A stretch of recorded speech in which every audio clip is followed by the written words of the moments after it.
ولكن دلوقتي جه في بالي سؤال، يعني فلنفترض انك حضرتك بتسلم مثلا درع لنادي اللي حضرتك بتنتمي له واللي انت بتشجعه.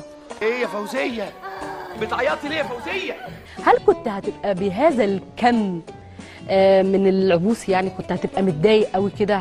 يعني هل تجرؤ انك انت وقتها مثلا كنت تفتعل مشكله مع اللعيبه واسر اللعيبه عشان اسرهم عايزه تنزل معاهم ارض الملعب وتحتفل معاهم، ولا كلها لا حضرتك اصلا بتحتفل معاهم؟ حالة يا حالة ليلتنا طين يا حالة.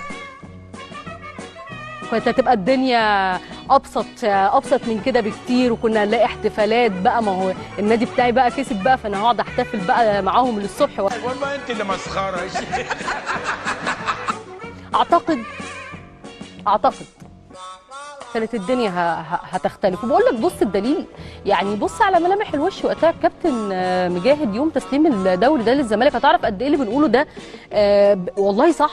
الحشيش تمام؟ تمام، حاجه عايله قوي زي الفل يا سيدي الناس. الحمد لله. واللي عمله في اليوم ده كشف نفسه ان هو مسؤول مشجع. ده امر كفيل ان هو يا جماعه لا ما يخليش الراجل ده يتولى او يتواجد في منصب المسؤوليه مره ثانيه. احيه يا ابو سوسه. لكن انا ما يكونش في موقع ملوش علاقه بالمسؤوليه ويتم الاستعانه بيه من اتحاد الكوره عشان يبوظ مسابقاته، يعني عفوا قصدي ينظمها، يعني فدي كارثه. يخرب بيت القسم يشال منها اللي عليها جامد يا سعاد.